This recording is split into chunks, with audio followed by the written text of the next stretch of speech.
How are you today, Mrs. Yun? You're fine? Awesome. Good. Yeah, Good. very Nice good, very and good. icy Nice and morning. icy morning, Yeah. yeah.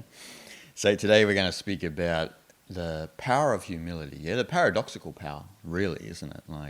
And when we look at the three great Eastern traditions, humility is like the ultimate state of a sage, right? The ultimate state of consciousness that we all need to get to. And it's often overlooked. You know, a lot of people are looking for supernatural powers, and they're looking for, attaining high levels of spiritual progress and enlightenment, but they often discount the actual power of humility.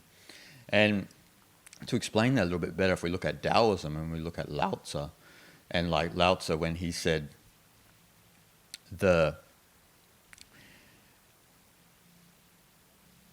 low path, people in general appall the low places in life. They don't like they don't want to seek the lowly path.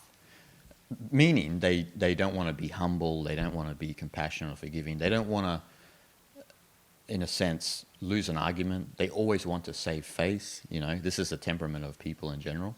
So Lao-tzu is saying in the Tao Te Ching that we, the wise, seek the lowly places. And to explain that a little bit more, if we look at an analogy, we use water as an analogy, and that's often used in Taoism, where water always follows the contours of the earth, and it seeks the low places, and it always finds the low places actually. But paradoxically, it's the most powerful force in the world. A tidal wave can just consume a city, all of these things. But also, water nourishes life. So it's a really brilliant analogy to explain humility, because humility, you're seeking the lowly path, but in seeking the low path, you also nourish existence. You nourish other beings from being humble and from residing in that ultimate state of humility. Yes, it's actually quite interesting we're talking about this, because I watched this like a short video clip last night. Jeff Bezos was giving a speech at a Princeton University. And point of his speech was to say that how hard to be kind more than being clever. Because yes, he was, when he was a little child, he was going to some place with his grandparents, and so grandfather was driving, and grandmother was sitting there smoking cigarette all along, and little Jeff was very annoyed by the smell and things like that, and he just been a bit of a smart kid, said something, but then grandfather, maybe the situation got hit over a little bit, and grandfather pulled over the car, and stopped the car on the side of the highway, and got the little Jeff out of the car, and basically said just be kind in the situation, more compassionate to grandmother, and things like that. I know that may annoy him, but just being kind. So he was trying to say to this very smart university students, saying that how hard to be kind than clever. And all these university students come from all over the world, very smart people, and to even be in that school, you have to be in a certain level of intellectual level. But he was saying that actually it's how much harder to be kind and compassionate and think in other person's position is actually a harder place to be than being a clever person, and to say people what to do because they know better facts and figures and things like that. So it kind of I think it touched people a lot in that speech. Yeah.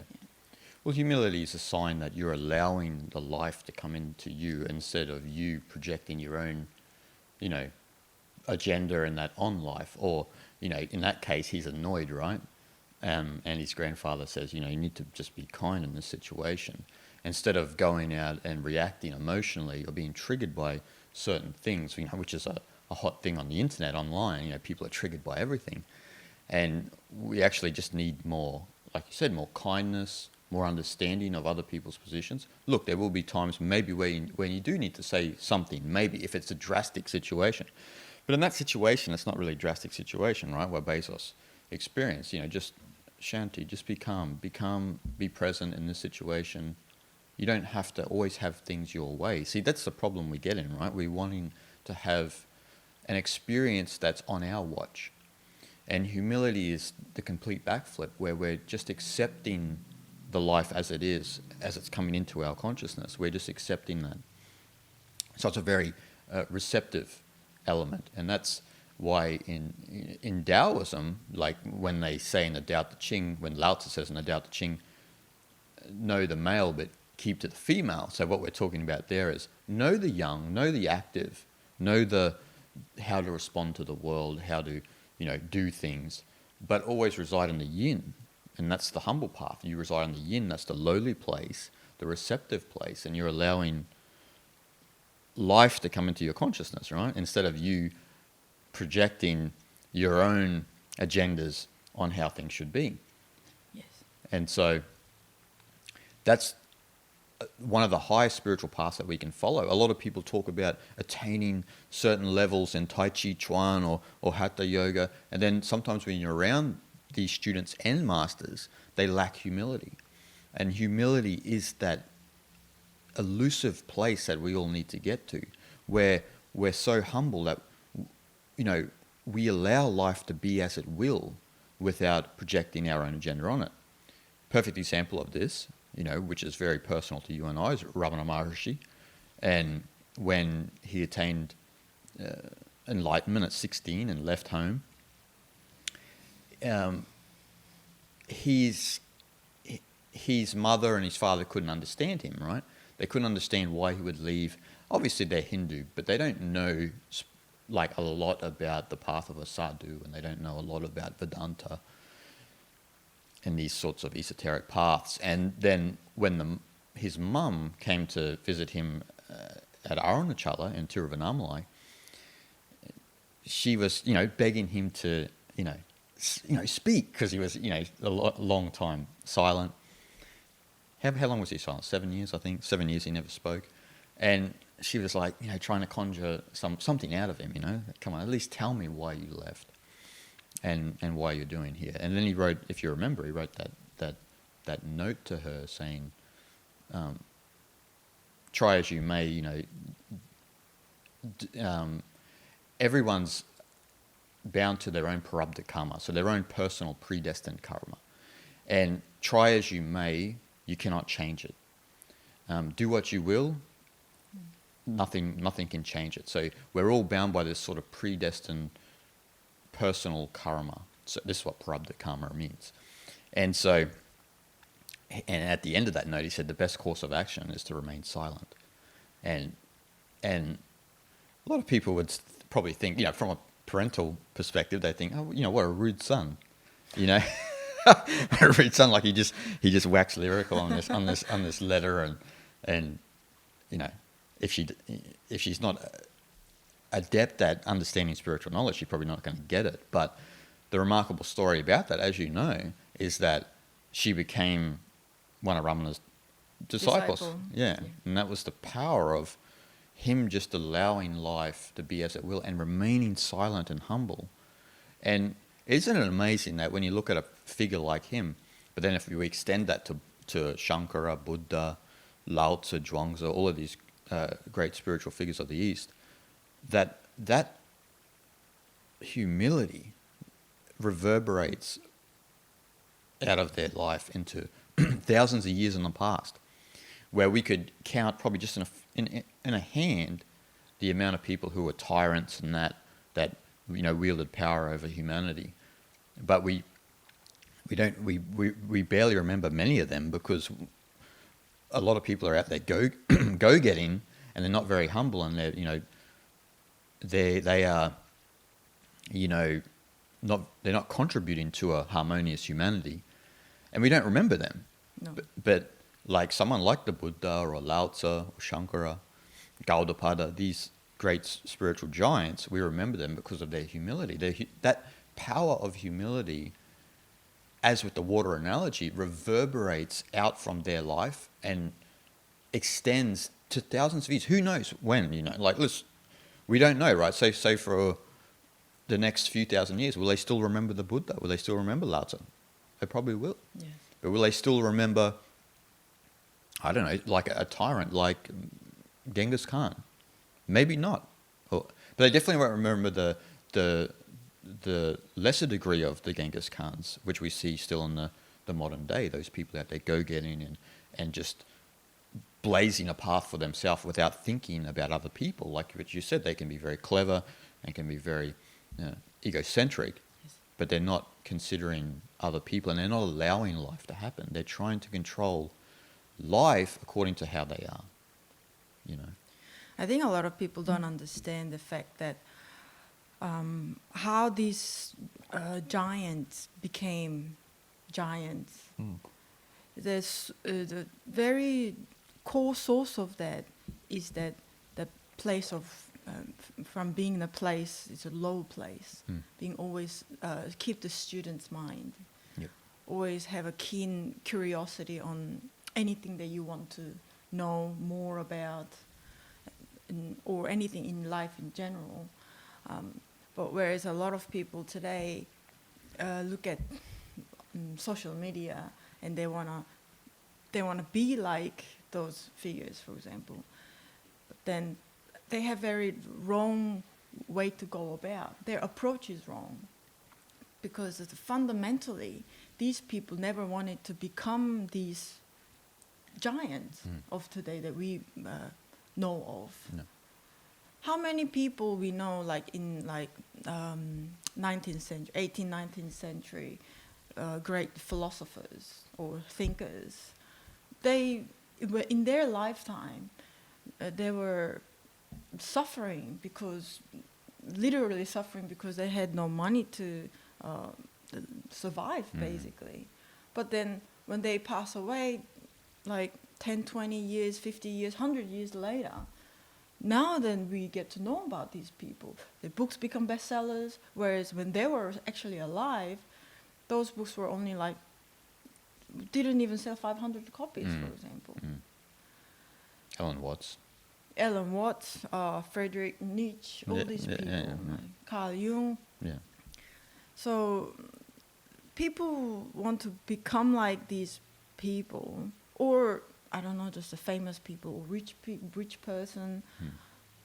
But even those people, like the people who so-called say successful people of today who are alive, they also came from very humble background. Of course. Like, for example, The Rock. Yeah. Everybody knows Rock. He came from a single parent household. He was once upon a time a homeless person, but he became who he is now. And the very reason why that he became who he is now is because he came from that place. He knows very well how it's like to be in that place. And we watched some interview. He never forgets. He will never forget how it was like back in those days, because that kind of become very power and energy for him to keep it going, in a sense, to understand the different perspective of life. So. Well, his grandma taught him to just always be kind, right? Best philosophy. Yes. It's easy. It's hard. It's easy to be a prick, but it's harder to be kind. But it's best to be kind. Best to be kind. Yeah. Yes. And she basically taught him, if you follow that path, you'll be fine in life. Yes. Again, like, to be kind, even if you have to deal with like something that you don't like, or you don't feel very good from that person. We sometimes have these situations. But it's not, so it's not easy to be kind these people to all the time, right? Because you need to swallow your ego a lot. But common courtesy is highly underrated, Yes. in this day and age. Like, because think about in the real world, outside of this digital stuff, in the real world, people are in general nice to each other when they see them on the street, even strangers, hey, how are you? Just like, it can be a random stranger. But you treat each other with a certain level of respect, and there is a common courtesy amongst people. But then we've laid over into this digital world where we see a lot of this bad habit where people are speaking to strangers as if they know them, and they are speaking to them, in a very like bad way, instead of like just being nice. And I never really understood that whole thing where people comment on certain things and they have a go at people and this and that. I don't comment on videos and stuff like that outside of my own. And so I don't understand that, because that's a stranger. You wouldn't do that on the street. You wouldn't, right? You wouldn't go up to someone on the street and hey man, I don't like how you look of your face, for example. How strange is yeah, that? it would be weird, right? Yeah. So we need to obviously apply the real life to the digital life, because in the end, the digital life could disappear, and we still have real life. It's not going anywhere. And so we need to remember that, and also that just being nice is just, it's a lot better than being a prick. And it's a lot better than causing trouble for no reason at all. You're just being mischievous, right? And getting back to what you were talking about with the rock, what we find in the world now is like for example, like you were saying before, you were alluding to that if you look at the Rock or Jeff Bezos or these sorts of people who are highly influential and famous, is that they never set out at the beginning to be who they are now, right? The Rock grew up in a family of wrestlers, history of wrestlers. His father, his grandfather. There was a long line of professional wrestlers, right? So he grew up around that, and you want to be a wrestler. And so all he was doing was incrementally following his path until where he is now.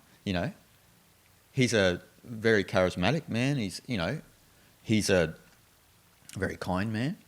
And so that's just the result of, like you said, how he was when he was a child and what he remembers when he was homeless and so forth and so on, and when he had $7 and all of that, until where he is now. But what we see, the problem is people see the finished product, right? So they see Rock now, and the Rock, he's wearing all these, flash suits, and he's got all the money in the world. He's the most popular actor and probably personality in Hollywood in the world.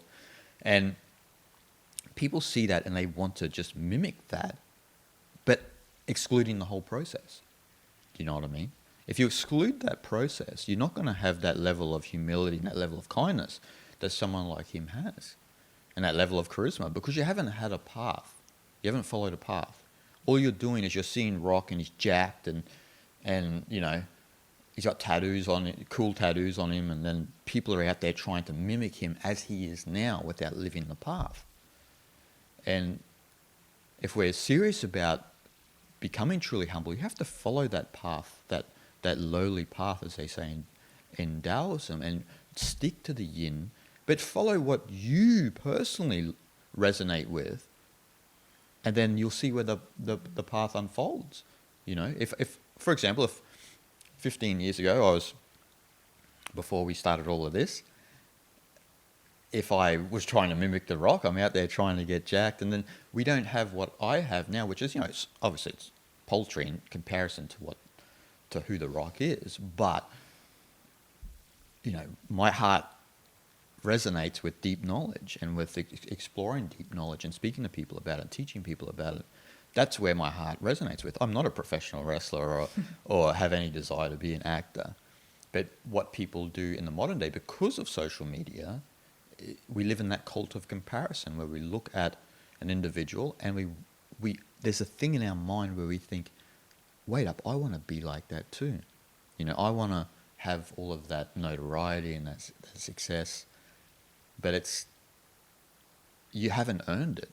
in a sense too. You know, you haven't gone out and earned it. You need to follow your path. And look, if you're not going to have all the money that The Rock has and the notoriety, who cares? It doesn't really matter in the end. None of that matters, you know. What you and I talk about here in this space, this is what matters. What we do, you know, is important to our personal development, but constantly bringing our mind back to the great knowledge is what will extend past what we do. You know, we've spoke about this with you with your violin and everything like that, your music, is that one day the music will have to be pushed to the side because you're going to be, well, in your case, you might be a 120-year-old woman. And, you know, the body is not going to be able to play a piece of Bach at 120, you know. But what can you do? You can definitely turn to the great traditions, the great scriptures. You can still read, you can still meditate, you can still be present. You know, all of these things that are the foundation of our life. And you can still be humble. And you should be, actually, as we get older, we should become more and more humble because life is always teaching you a lesson, right? You know, when we're young, when we're early 20s, we got all of the world in front of us and we got all of this vitality and energy, and you think that the world is your oyster, right? You can just do whatever you want. But then what happens? Life continually beats you down. It humbles you, you know. But that's a great thing too. I think that people look at failure and they look at these tough situations we have in life in the wrong way. We got to look at them as lessons and valuable lessons because they teach us to be humble. If we heed the message, you know, some of us don't heed the message. We just, you know, get annoyed and nothing happens. But you're not following the low path. Then you're not understanding that life's trying to kind of humble you, so then it can make use of you. You know. Yes. One thing I wanted to just mention that when you were saying that how people like to mimic the finished product, that's something what we get to see, right? We don't get to see the process of what these individuals went through. But the problem with that, the people mimicking these people, is that, well, first of all, it's not genuine and authentic, but also it gives us the element of being someone else. Like it eclipses who we really are, like what we like. Well, I mean, we are not these famous individuals, but of course, like anyone wants to become these individual, I mean, the celebrities or whoever, famous figures. But yeah, okay, so you try to become that person that you really admire to become. But what if you come to a realization that, you know what, actually, maybe that's not me. Well, it's good case if you come to that realization, right? Course, yeah. But a lot of cases also that people keep pursuing and spending a lot of their energy to become these individuals. That process it's gonna tax you a lot, and also it'll you will blind yourself from being who you really are, or to see what kind of individual you are. You know? We all forget that each and every person on the planet have their own special things within themselves, whatever that is. Like you can be a good microphone maker, or you can be a good singer. But that's only you can do. Why? Because you have your own unique background of growing up, and you have your own unique characteristics of yourself. And again, you have your own unique mind as well. People watch the same movie, but every single person will get it different way because you have your own unique point of view, right?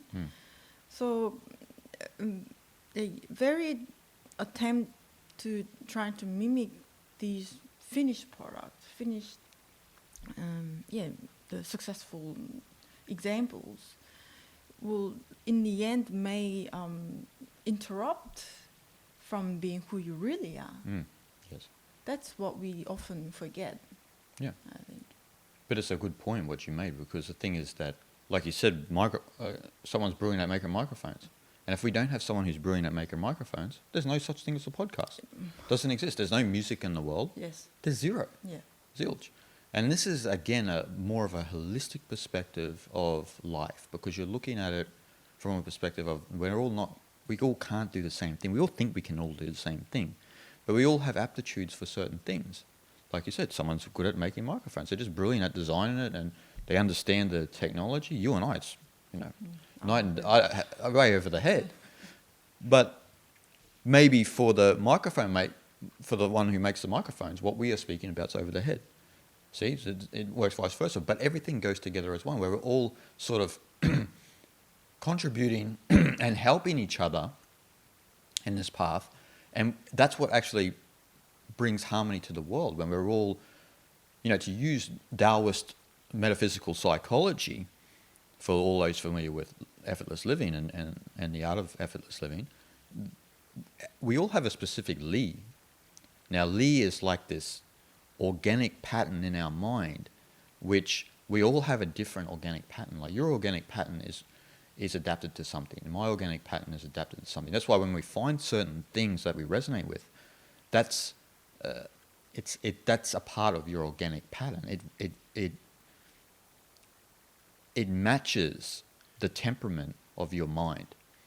We can use temperament in relation to that organic pattern within our mind, which is what Li is in Chinese. Li in Chinese and in Taoist philosophy.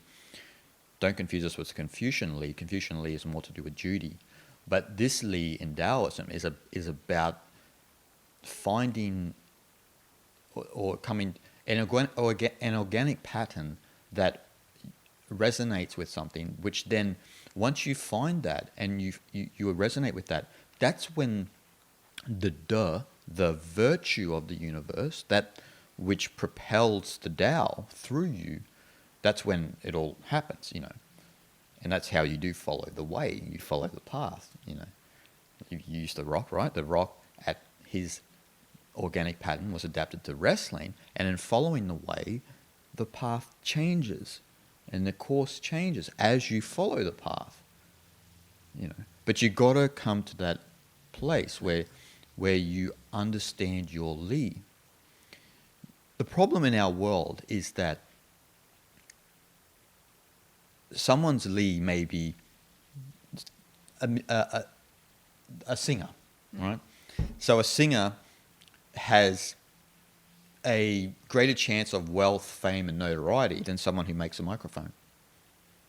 And so what do? We don't sing praise to the person who makes a microphone, but we sing praise to a musician or a singer who is in front of thousands of people. And so what happens as a result of this cult of comparison that we live in, that's kind of been around for especially heightened since the advent of social media, is we want to be the lead singer. And we're not paying any attention to the microphone maker. But why is one greater than the other? Without the microphone maker, the singer is useless, unless they've got an operatic voice and they can just, they can just echo through the cosmos. But that's something we need to think about. And what happens when you follow your Li is it does humble you, because you're following that path. You don't know why that is the way it is for you, but you know that you resonate with it and you follow that. And then for some reason, in following the way, in following that path, things miraculously happen for you. It's like what Joseph Campbell said. The universe will open doors for you where there was only walls. That's kind of the way it is. That's that metaphysical path that we call the Tao.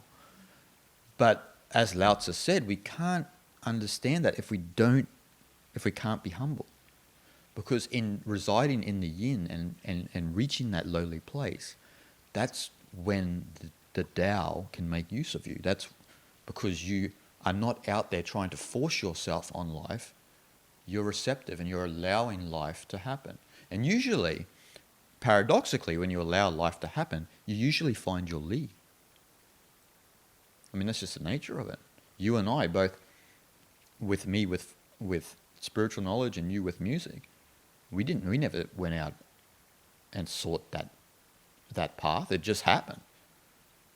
You don't know why, you know. You don't know why when we were in Varanasi 11 years ago, you came across a violin, basically a toy violin, in a little music shop in Varanasi. You don't know why you came across that, and because of you had familiarity with music from when you were a child, you were drawn to that, and the rest is history.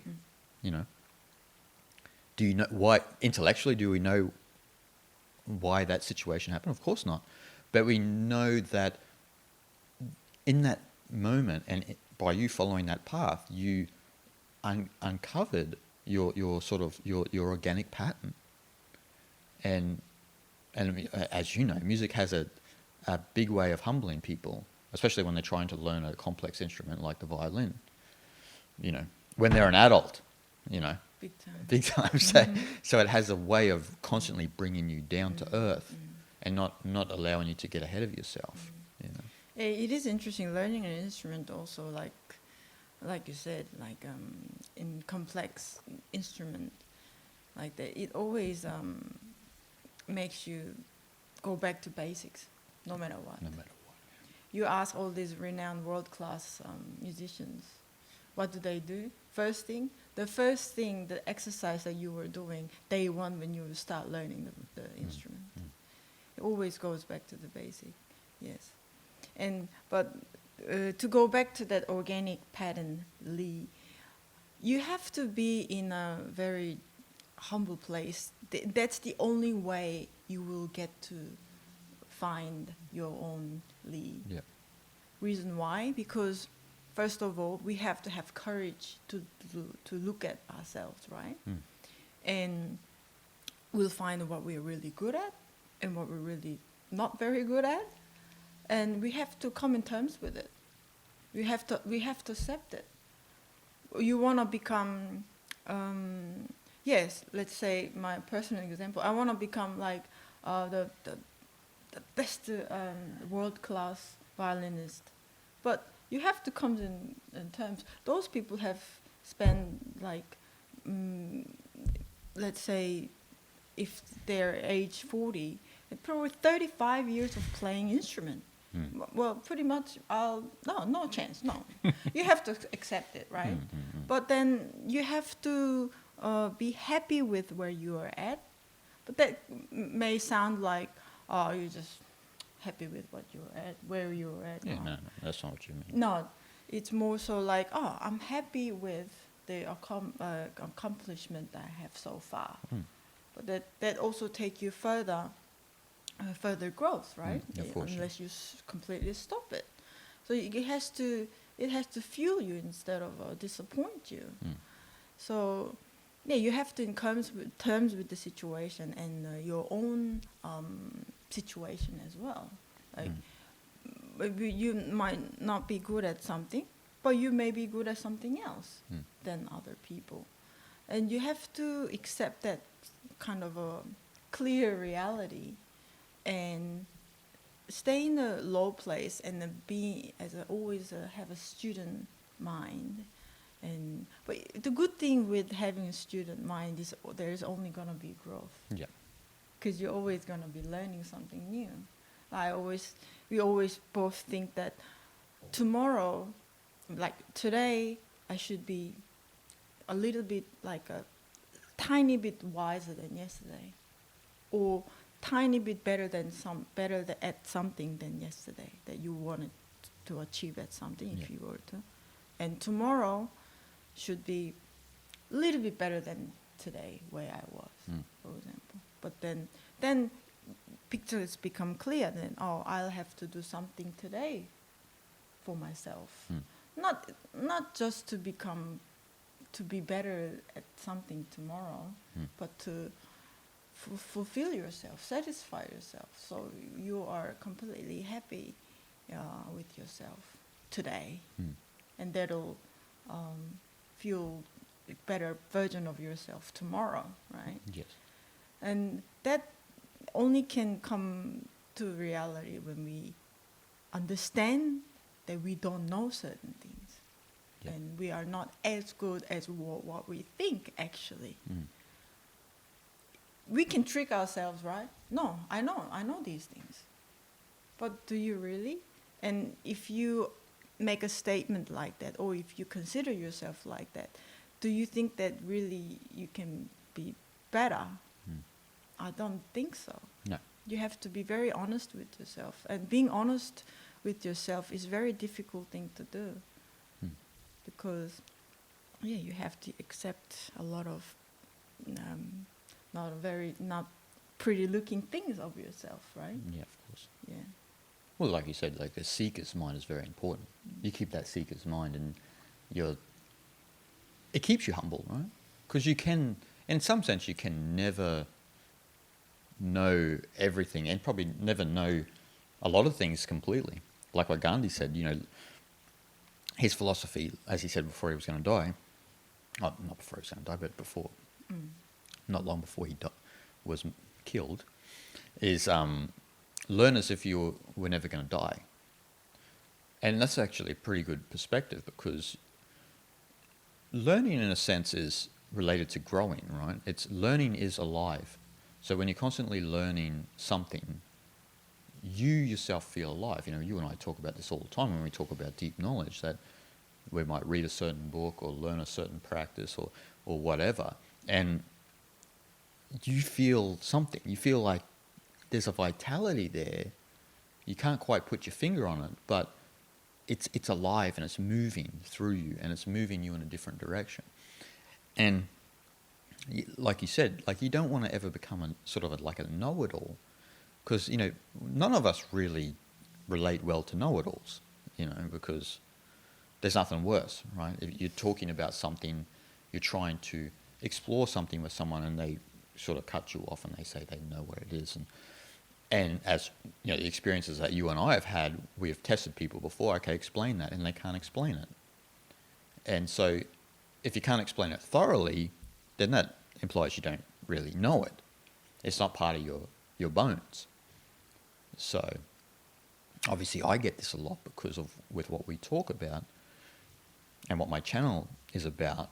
I get a lot of people in the comment section who try to, in some sense, speak over me as if they know something, but the way that they explain it, you can sense that, I don't know, like, it's best to avoid those sorts of comments, because you don't want to get into some sort of debate. But, like,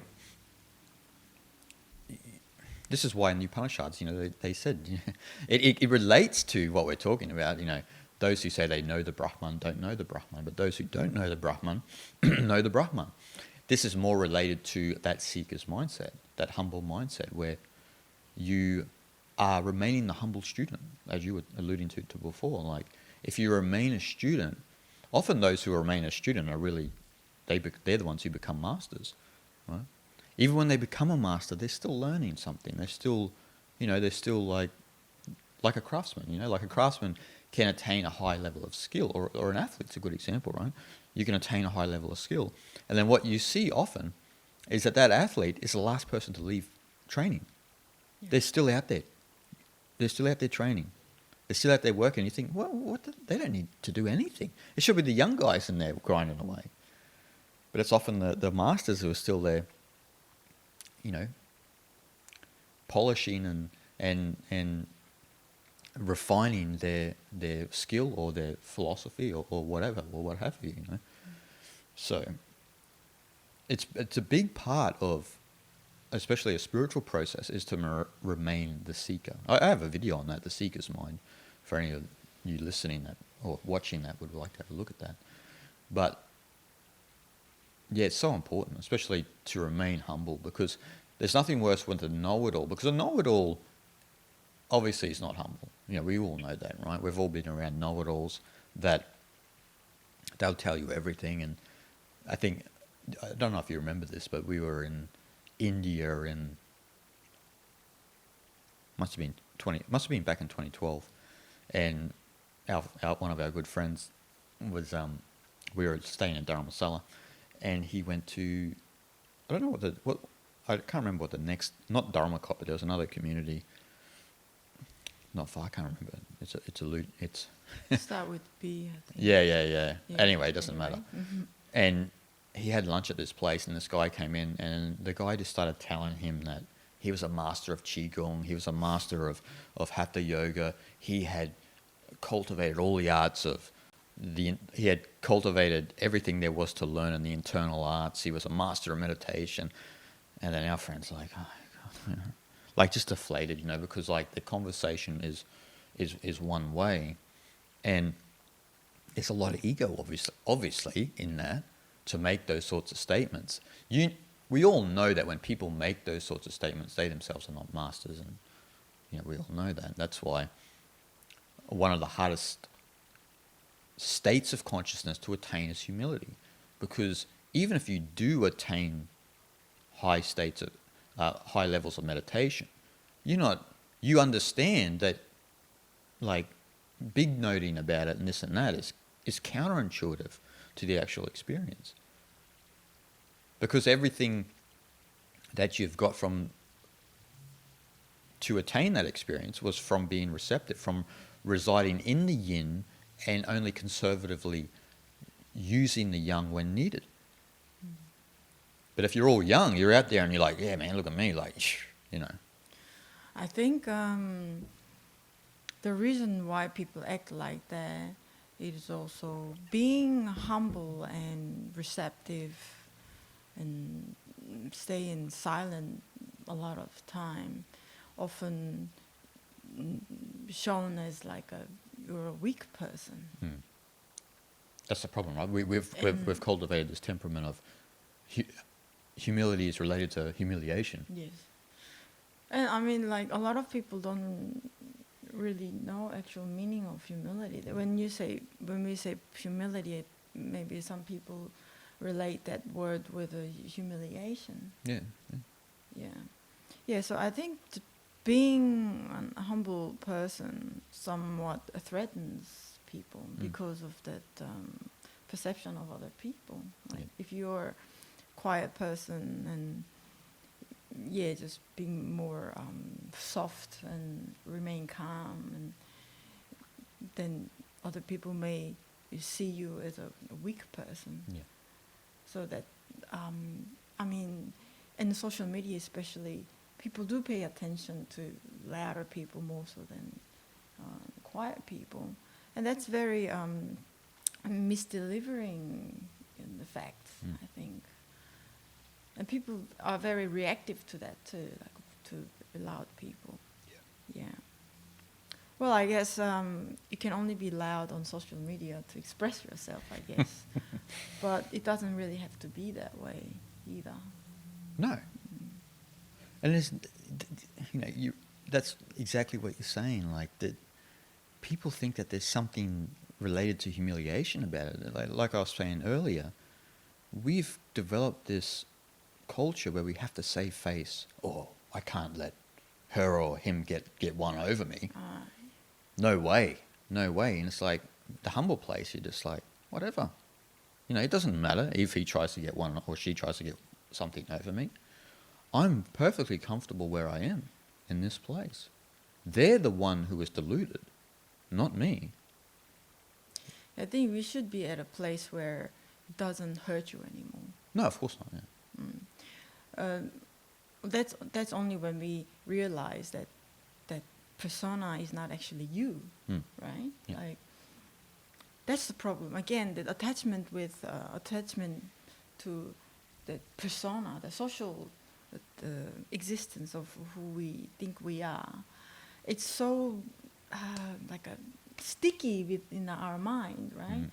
So that we worry so much how we get judged by other people. And if people, if you let other people walk all over you, for example, then I mean, you need to act in different way. There's always the way to deal with the situation. but not necessarily need that situation to hurt you in a way. If you come from deeper understanding point of view. Yeah. Right? Yeah, that deeper understanding, like you're talking about, is how humility is related to the transcendence of the ego, right? So, like you were saying, like the ego, or the way we are trained in life, basically, is to always be in self-defense, self-protection. And as Alan Watts said, this is the height of the ego. This is the reaction of the ego. This is the way that you know the ego is still there, because it's protecting an image that you believe in yourself or you've cultivated for yourself that you're trying to protect. Yeah. Right? So humility is where you go beneath that and you purge that out of yourself, and you're perfectly fine if someone wants to say something to you, because you are empty of that image. And all they are doing then is they're projecting a perspective or an image that they have of you onto you. You know, we see this a lot, right? When people find spirituality and they start going through a spiritual process, and their family and their friends start to judge them, but that's their image of who they think they should be onto them. It should not affect look, it will affect you to begin with, because you haven't probably purged the ego out, or you haven't, or you're still grasping it a little bit because you want your friends and your family to accept you no matter what for who you are. That's innocent, right? We can forgive that. But in the end, you will have to let go of that a little bit, because you will be a hostage to their perspective of who you are. And so that's why the great masters, like we were talking about before, that science of humility that I talk about in my book, is that you reside in that place, that low place, and you are not controlled no more by the image of yourself, the ego that people think you should be. And that's what brings, spiritual oxygen into the world. We don't need more egos. There's just too many. There's too many. We're out there bashing our heads together, and we're out there trying to control other people and control the world and control our experience. We don't need that. We need more people to let go and let the universe do what it has to do without conscious interference. And this is the path of humility. This is the way of the Tao. This is the way to allow the Tao to express itself purely. Instead of using force and control, it's time to let go and let the Tao do its thing. So it's this constant self-protection and self-defense that we have to get out of. And there's no, like you were saying before, there's no sort of, we have to get out of that habit of trying to always defend our image. There's no harm in losing an argument. There's no harm in people having an incorrect perspective of who you are. Whatever they say about you, if it's not really who you are, why does it even bother you?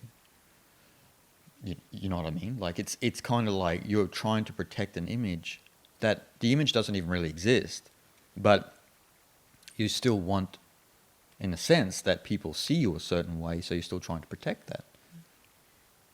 It definitely related to very social realm, isn't it? Yeah.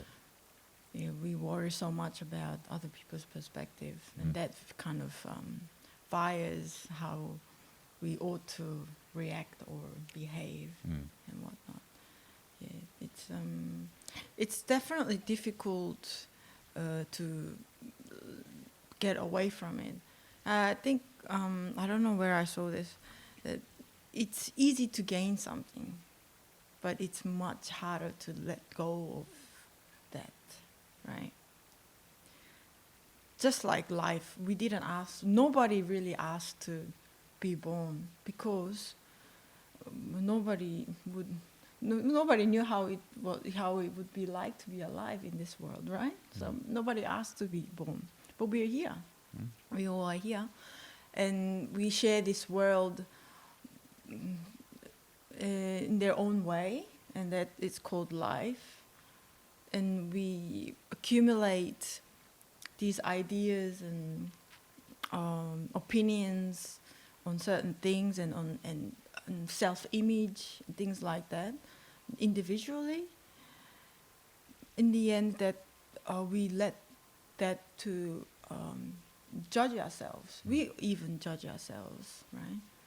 And it's time to let that go, and that letting go process itself requires a lot of time and practice, and also admitting certain things to ourselves as well. It's much harder process to go through, but I think fruit of that is sweet. Definitely. Right. Yeah. Makes us much more peaceful and calm, and first and foremost makes us much happier. Right. Yeah.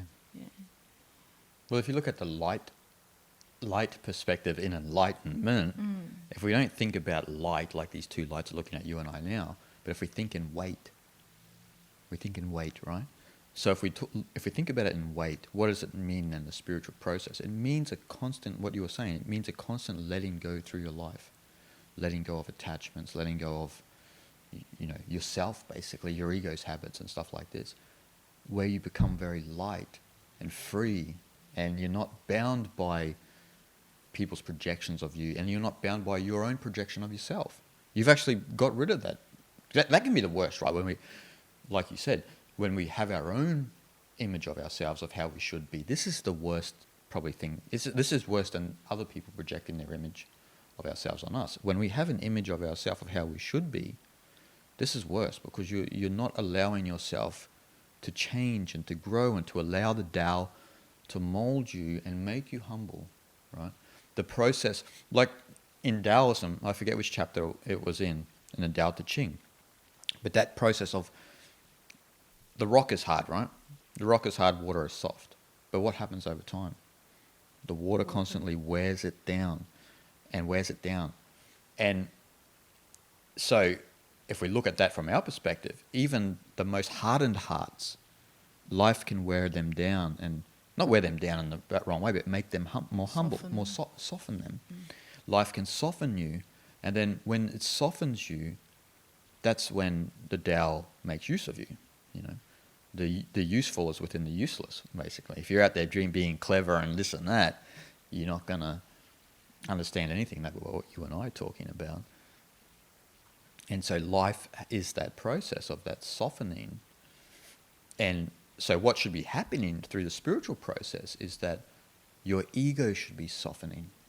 It should be getting worn down, especially if you are serious on the spiritual path. You're meditating, you're studying, you're observing yourself, and you are conscious of that image that you and I are talking about.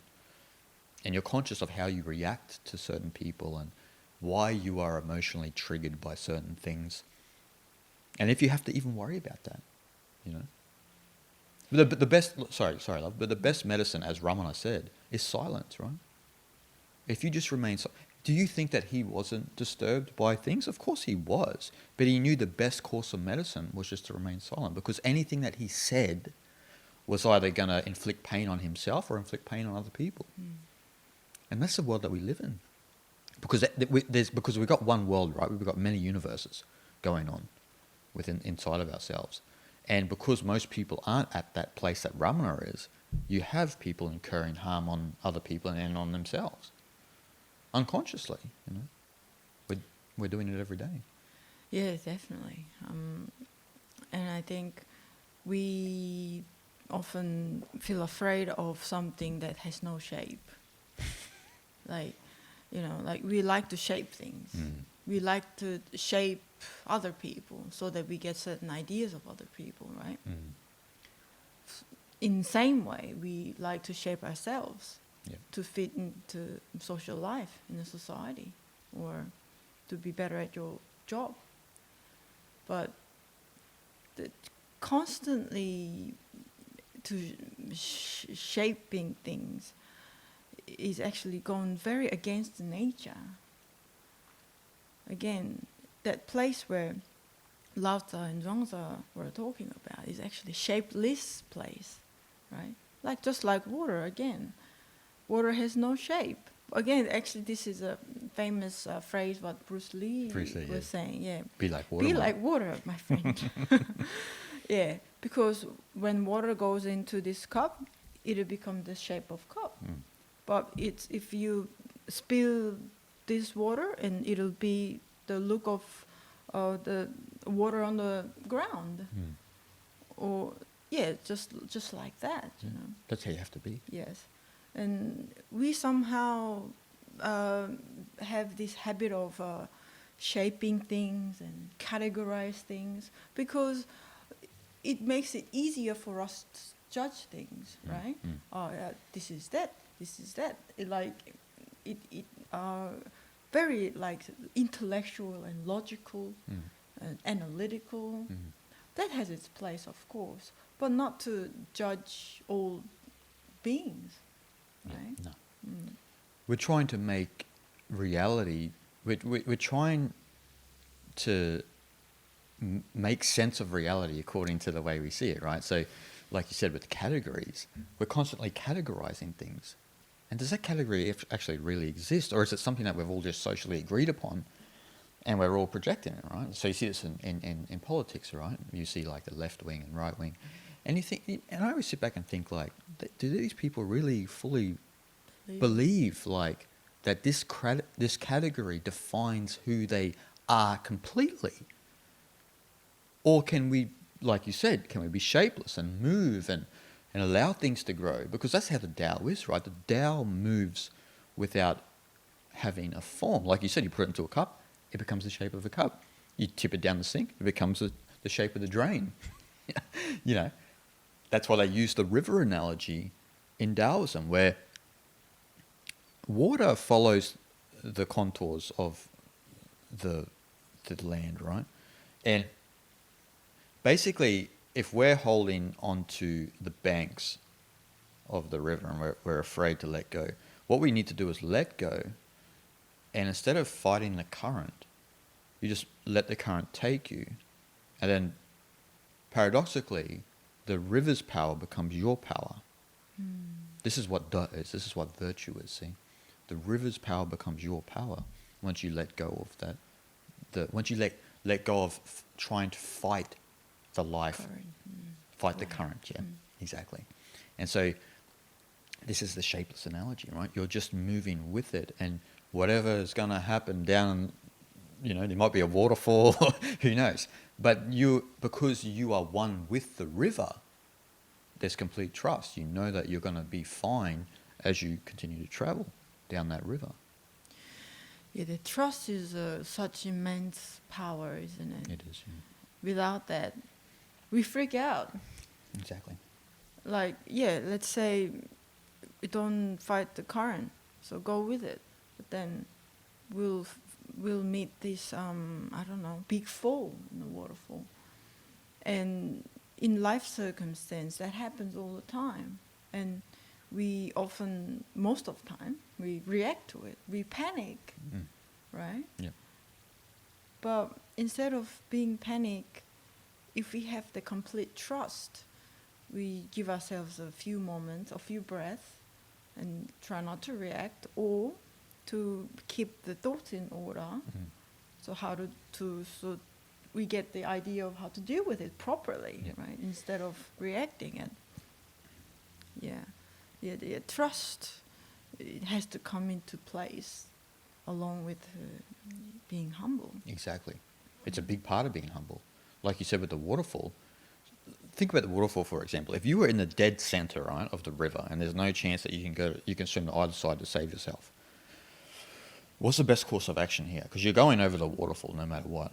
Is the best course of action to freak out and try to swim in the opposite direction and burn out your energies as you go over the waterfall? Or is it the best course of action just to prepare yourself and to keep yourself limber and just go over and just see what happens from there? This is the drunken man analogy, right, in the Zhuangzi, where, you know, Zhuangzi commends the drunken man because the drunken man falls out of the cart. But because he's a drunk and he's not always trying to control reality, he just falls out, and he just gets up, dusts himself off. No scratch. No scratch, nothing, like no thing.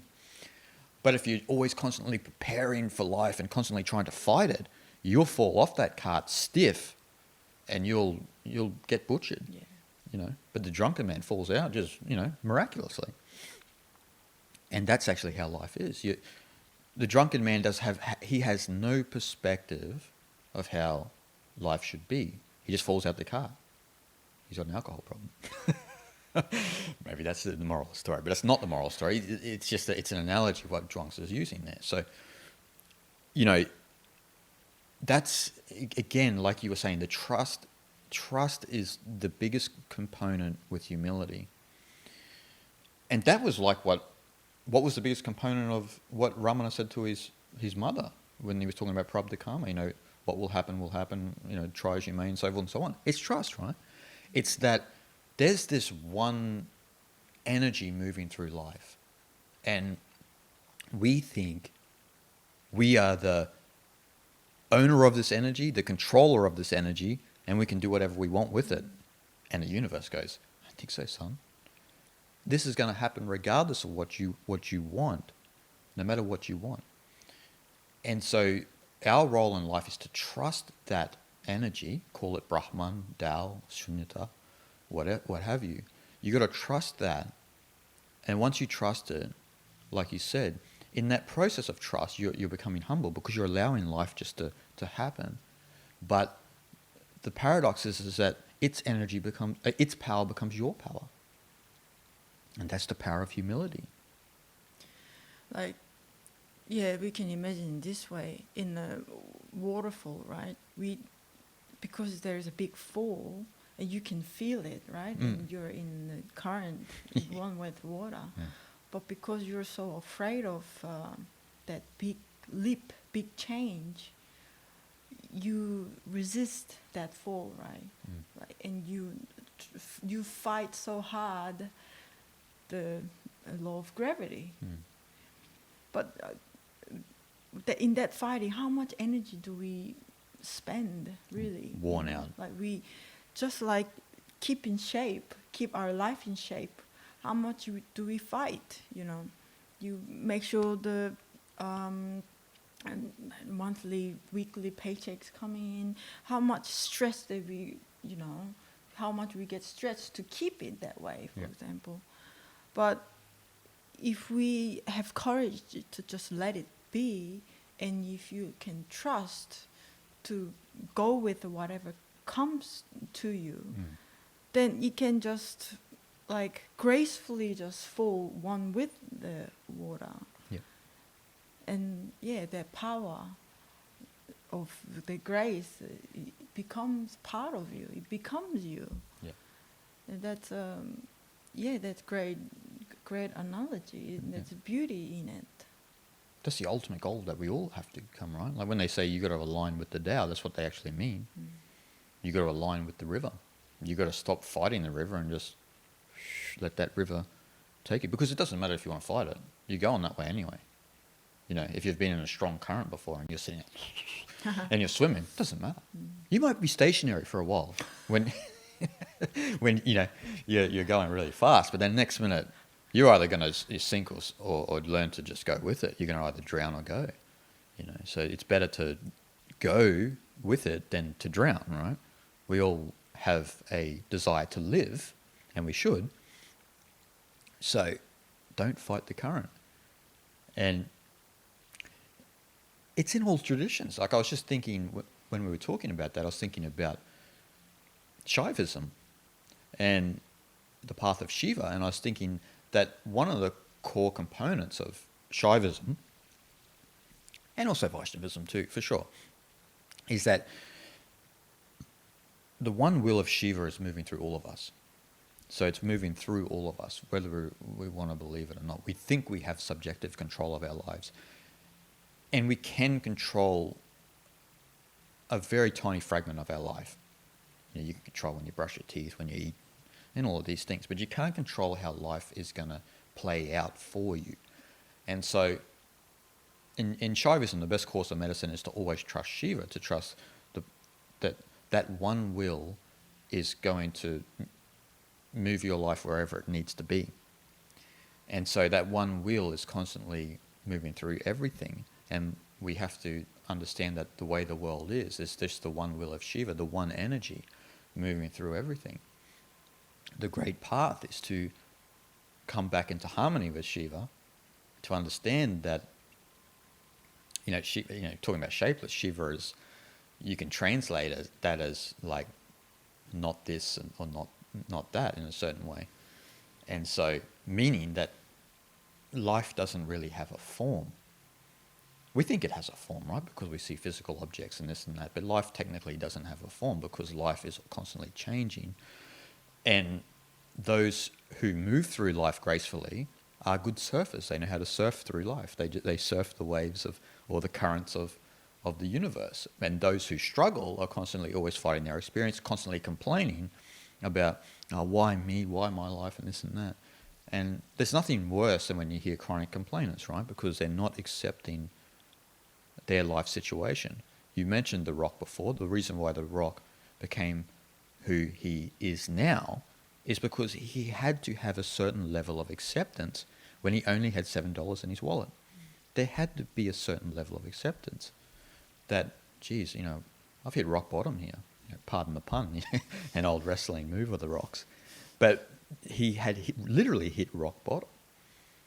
And I guess that we've all kind of had our own version of a rock bottom, right? We've all had financial problems or relationship problems and just life problems in general. But usually when we're fighting that experience and we're not kind of just trying to go with it and just trying to work it out as we live, then we often come across a lot of trouble when we're trying to fight that experience, And if all of that doesn't humble you, then nothing will, If life doesn't humble you, then nothing will. Yeah, actually, we can shift our point of view this way. It can be a sign of take a break. Yep. Yeah, it could be a time to just sit back for a little while and look back what happened and what happened inside you, and reorder things for the better. There's nothing wrong with that too. We're constantly thinking that we have to be out there doing things all the time, constantly thinking we have to conquer the world and we have to forge our path. But as you said, sometimes we need to put the brakes on that. Put the brakes on it. Like we have no perspective because we're constantly just going forward and trying to do, and we have no perspective. Why is my life like this? Take a chill out for a bit. Take a break. Gain perspective of what's happening. Yeah, that balance is so important. We can't just keep pushing and keep going and going without any break, because you're just gonna burn yourself out, and you won't have any perspective in things or on what you're doing and how you were doing, for example. And once we have the break, that'll actually help you to take to the next step, Yep. next level, which is very important. Well, that's the art of wu, The art of non-doing is residing in that non-doing and just trusting and allowing life to do what it will. Okay, isn't it ironic? I got to this place where I'm in a bad financial position, or I'm in a bad relationship position, and usually we got there because we were trying to force life a certain way. Isn't it ironic? Huh? It's not that we were non-doing and we got there. It's that we were doing, and we were forcing life and trying to control life, and that ended up biting us in the butt. Yes, I find that ironic that all of this action, all of this activeness often causes this. Like you said, if we just, Shanti, just put the brakes on, gain perspective, allow life to do what it needs to do. Because in that situation, if we had a bigger perspective, right, we would notice that, okay, look, every decision I'm making is just not working. I got to just let life do what it needs to do. And obviously you don't want to be stupid about that. If you're unemployed and you have $0, you still have to go out and look for a job and stuff like that. Of course, you don't want to be foolish about it, but you need to let life in a little bit If you don't let the life in a little bit to do its thing, it can't make use of you. It's very important to know that way. Yeah. Yeah, in that tough situation like that, if you were to just force and force and force, you try to make things work, of course. But if you have that perspective, it won't disappoint you as much, and it won't break you as much, right? And again, that being in the low place and stay humble is actually a very powerful place again. Not like what people usually think of being humble. Being humble, people think, it's kind of weak and somewhat useless and, this sort of thing. But it's not like that at all. It's actually more difficult to be not reactive in certain situations, for example. If anyone fires you up in a very negative way, if something triggers you, it's harder to not react, right? Yeah. But because you take that higher road, you kind of harness that energy somewhat. You are more in possession of your own inner power, and that allows you to act much wiser. That's what we really need to understand. And more we practice it, more we cultivate that power, it becomes much easier, and we will be much more comfortable with who we really are, because we won't try so hard to be someone who we're really not, right? Yeah. Because so many people try to be someone else who they're not really, because being like that seemed very cool and, I don't know, look really charismatic and popular, right? But that's not really who we are. We have our own unique characteristics, and we should embrace it. And that requires a lot of power. It's exhausting to try and keep that, to try and be someone else, and trying to have an image for yourself based on that, isn't it? So, in Zen they talk about having no images in your mind, and part of it's because of that. Part of it's because that all of these images that we've accumulated from the world builds this image in our mind, or this notion we have of who we think we should be.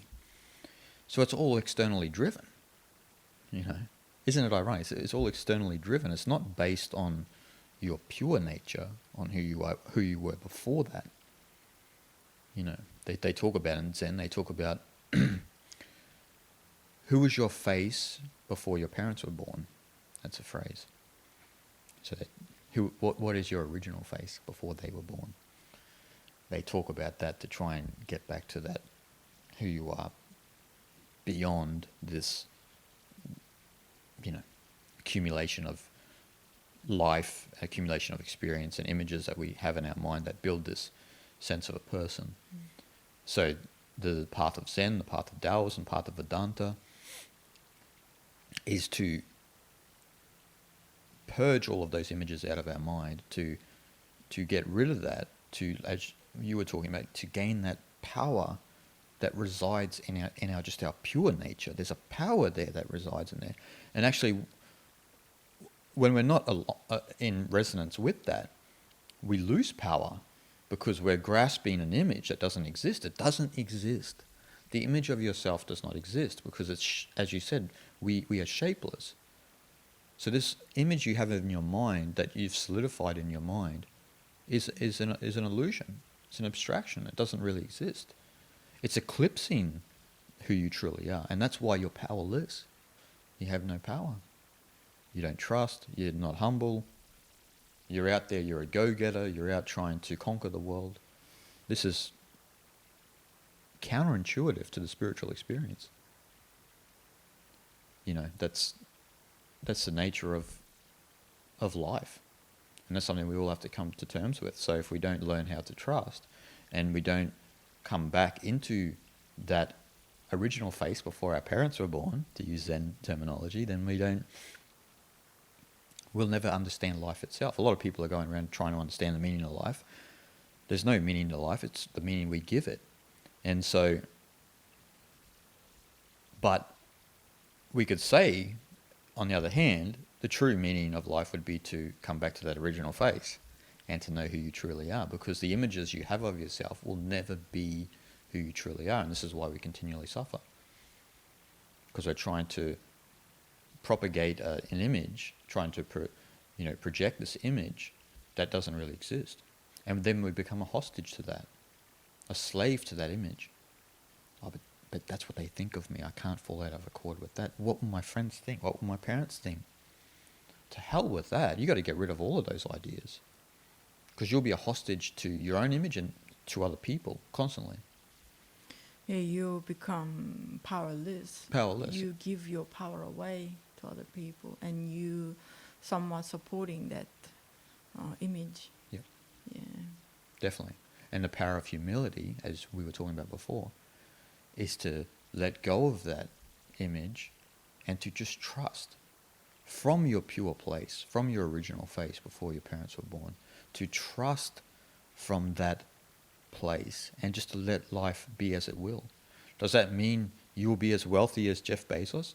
Probably not. No one's probably going to be that wealthy. Does it mean you'll be as famous as The Rock? Probably not. But does any of that matter? That's what we need to understand. Does any of that matter? Because even if using those two individuals, they themselves have an image of themselves as well. If we're going to be blunt about it, because we all do have a projection of who we should think we should be, and sometimes famous and wealthy people suffer from that the most, because they are in the limelight and they are, at the forefront of people, so they have to behave a certain way. Whereas everyone listening and watching this are probably not in that position, and they have a far greater chance of understanding their pure nature. Yeah, that's actually a big misunderstanding that we all have, that all these successful people, we think that because they seem to be up in the cloud, so that they surely don't have dramas like I do, because they're rich and so on and so on. But yeah, like you said, that they themselves too might suffer from the same thing. And this is another thing, like in this world and live as a human being, nothing really happens outside human dramas. Meaning that we suffer from same thing as someone else has suffered the same thing. So that, we don't have to put the big expectation or admiration of someone else's life. It's all within us. It's all within every single individual. Yeah. Just look at what happens when you stop watching YouTube, or you stop watching TV, or you stop taking notice of the news. You become completely comfortable with who you just are. Isn't it funny? When, you and I, we speak to a lot of people and deal with a lot of people involved in what I'm talking about and stuff, and they're often conflicted with this image and so forth and so on. But they always are watching TV and keeping up with the news, and what you and I know from being on lengthy sadhanas and so forth and so on is that when you're away from all that, you don't even think about that. You don't even think about it, because you start to become perfectly comfortable with your true nature. Naturally you become humble, naturally you trust, because you don't have external stimuli confusing your reality. You don't have gossip magazines telling you how you should be. You don't have fitness magazines saying you should have these muscles or you should look a certain way. You don't have any of that. It's taken all away. And then you become perfectly comfortable with who you are. And that's the greatest threat to anyone, when someone's completely comfortable with who they are, no matter how they look or what their view of life is. Because we're all out there trying to be other people, which is ridiculous. Yeah, it's a tremendous amount of power you get to have it back for yourself. And it doesn't take that long. Yeah. How many times you and I have been on sadhana, places like Tiruvannamalai, Bodh Gaya, up in Nepal? After a week, you're perfectly fine. I mean, all of the things you experienced in wherever we were, or the trials and tribulations we may have had, you don't even think about it after a week's finished. It kind of, you don't get interested in anymore. You don't get interested in anymore because it's not relevant anymore. And it's not even real. Yeah. It's not even real. It really isn't real. Just because we pay attention to it, we give so much energy away to those external things. That's how we think it's important, right? But actually it's not. Like I said, it's not even real. Well, we could take anyone listening, right? Anyone in the world, actually, we could take right now. We'll go to Tiruvannamalai. We're spending 6 months. After 1 week, they start to come back to reality because they're not looking at Instagram, they're not looking at Facebook, they're not watching YouTube, they're not keeping up with the news. So they're not comparing their life to someone else's life and to a perspective of how their life should be. You take it all away. Why do you and I have such great experiences with Indians in rural India? Because they themselves don't have that either. Why are they so heartfelt, compassionate, those people, and so open to just give you a meal and they don't even know you? Because they come from that place. They have a deeper understanding of reality than all of us who are wound up in this new way of life with this digital world and so forth and so on. You take it all away, you come back to reality, and then you reside in that true humble place. And that's where the power resides. How many times we've been in Tiru and our neighbours will go, "Oh, you guys are glowing." But it's just because we've been there for a long time and we don't have internet, we don't have what have you, we don't have television, we still don't have television, but, we don't have any of these things that confuse or distract us from who we truly are. And so you're constantly just always residing in that place. And you're just experiencing life purely without having a projection of how life should be or how you should appear to other people. I mean, Instagram is one of the big ones these days, right? Instagram, people are looking at images. Literally, it's a place of images where people are looking and comparing their life. Oh, look at, her dress, or look at that guy's muscles, and they're comparing themselves to that. And then they look at the amount of likes, they look at vanity metrics. This is vanity metrics, right? You're looking at likes, subscribers, and so forth and so on. And you're comparing yourself to that. It's a massive mistake. Massive mistake. Because you yourself are perfect, who you truly are. But you're trying to create this image for yourself, which doesn't exist. And it never will exist. When you're going to die, that image is gone. Your body is gone too. I mean, it's going to be food for worms. So you got to understand reality quick, smart, because life, in a sense, has a way of disappearing. You're 40 one day, next minute you're 70, and you're like, Jesus Christ, what happened to the time? Yeah, so in reality, none of that images and whatnot is that important. Not important at all. It's not important. If it doesn't exist, it can't be important. Yes. That's like saying unicorns are important. You know what I mean? A unicorn don't exist, and you're sitting around going, "Man, unicorn's so important, to the cultivation of agriculture and stuff like that." And you're like, going, "Wow, this guy, he ought to be in. He better go to mental asylum now." Yeah, I mean, it's laughable. It's laughable. Yeah. So put that in perspective. None of that's really important. Not important. What's important is a spiritual process, is the way of purging that ego, purging that image, and coming back into your true nature. You come back into your true nature. That's the great boon of existence.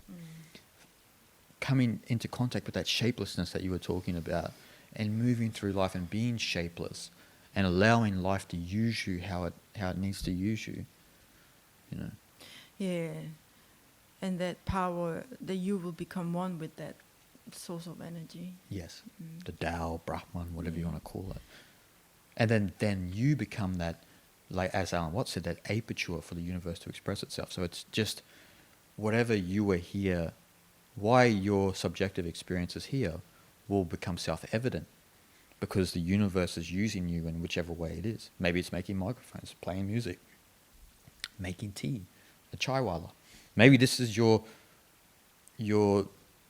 li. This is your, to use dharma in the virtue. This is your virtue, to use dharma in the sense of virtue, or da. This is your virtue in life. That's how the da can use you. How the Tao can use you, or how Brahman can use you. But it can't use you when you are solidifying an image. It's kind of ironic, because that solid image blocks that flow of energy to move through. And you can't do anything. Not that you can't do anything. You can go out and do anything. Sure, you can sweep the floor and you can do things, but you won't achieve anything in a magnitude that can happen when the Tao makes use of you. Because once that power is your power, you don't really exist in a certain degree, then, you can move mountains. Not literally, but figuratively, you can move mountains. And this is, we all have that potential. But it's ironic because we're putting all of our energy and all of our focus in the image. Because that's what education teaches you. That's what your parents teach you. That's what your friends try to keep you in that box. They're trying to keep you in that box because it makes sense to them. Because they themselves have an image that they're trying to protect as well. But you need to go beyond all images. You need to go beyond all concepts, all sense of solidity to become shapeless again. And to move with that river effortlessly. Yeah. And we need to allow that to happen. Yep. You can't cultivate that. Yes. This is the paradox between Lao-tzu and Confucius, right? Confucius is saying that we can cultivate that through self-cultivation. And Lao-tzu's like, no, stupid. You don't do it through self-cultivation. Then you're talking about the Tao as if it's some sort of object or artifact in the world, and it's not. It's not induced. It's naturally there. Sure, there are things, cultivation methods that may align you with that. If we look at Tai Chi Chuan or any sort of cultivation method, meditation, but in the end of the day, it's there regardless. You don't need to induce it. But the problem is that when you're in a process of trying to cultivate yourself, your image, look at Confucianism, right?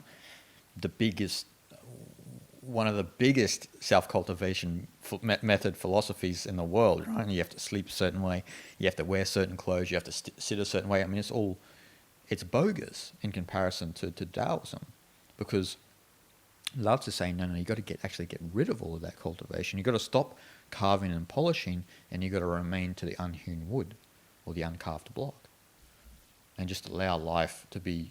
You stick to your rawness. And in sticking to your rawness, you align with nature. Nature here being not just physical nature, but the nature of the universe, the way the universe expresses itself. So your li, right, whatever that may be, it's music for now, right? Let's say music for now. It's the same as the li of a tree, which is giving oxygen to the world, allowing sentient life like you and I and other animals have an existence. It all has a place. Does a tree have to force itself to be a tree? It's just a tree. Same with us. Do you have to force yourself to grow your hand in your body? No. Naturally do. You naturally do. Do you have to force yourself to think, to perceive, to hear, to taste? It's all there. I'm not going to taste today. You're an idiot. I mean, it can't happen. Give you a slice of chocolate mud cake, do your best not to enjoy that. Do your best not to taste the sweetness of that. It's all there, And the problem is that we're trying to mold ourselves in a certain way to appease the society that we've created, or to appease this human civilization that we think we have to accord with and live up to the expectations of. Yeah, we need to embrace it instead of fighting it. Well said. Definitely. Because, you have to just come back and accept your true nature, man. It's the basis of it.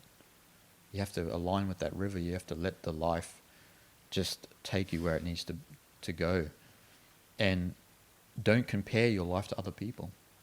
Oh, he's wiser than me. She's wiser. He's more pretty. You're comparing again. You're comparing your life. And think about those projections, right? You're looking at a projection of someone being pretty or ugly or whatever, what have you. And that is based on what society thinks is good, Like in China, right? China, someone with a Chinese person with darker skin is considered a peasant, and they're looked down upon. I mean, it's the most ridiculous thing you've ever heard in your life. Do you know what I mean? It's just skin. It's only skin. Yes, we have to allow ourselves to see beneath all of that. Yeah. This physical thing and this image we have of ourselves in our mind, it's not even, it's a veneer. It's not even really there. Your physical body is just a vehicle to allow your consciousness, to allow Shiva or the Tao to just experience reality. Yeah, that's all there. That's all it is. Yes. And the great role that we have on a subjective level is to understand that and to come in alignment with that. And then that image and that view of yourself as a subjective person won't bother you no more. You'll have that great skill that Alan Watts was talking about. You can kind of live in both worlds. You can be yourself as a personality, but you're not stuck to that. You know that, as he said, as Alan Watts, I'm just clever. But I know deep down that that's not me. And I know you're that as well. That's what he said in one lecture. So, and we're all that, right? You are a certain way, but deep down, you and I are one and the same, and everyone else listening. But the only way that we can understand that truly is if we come back and we follow the low path, and we follow the river, we trust the river, and then its power becomes ours. And that power is that humility that the great sages had, which emanates and reverberates outside of their own life and contributes to further generations. Like with Buddha, 2,500 years ago. Still moving through all of our lives, changing our lives, transforming us, and allowing people like you and I and everyone listening to understand our true nature, so then we can be free of all images and free from suffering. Truthfully. Yeah. So that's it, I guess. Yeah, it's been great. Yes. Been good, Yes. Excellent. So I hope you guys all enjoyed. We enjoy doing this, so we'll see you guys next week. And remember, there's nothing wrong with being humble, nothing wrong with not winning an argument, nothing wrong with any of that. It's okay who you truly are, and because that's all you can ever be, really. So hope you guys having a good day, and see you guys next week.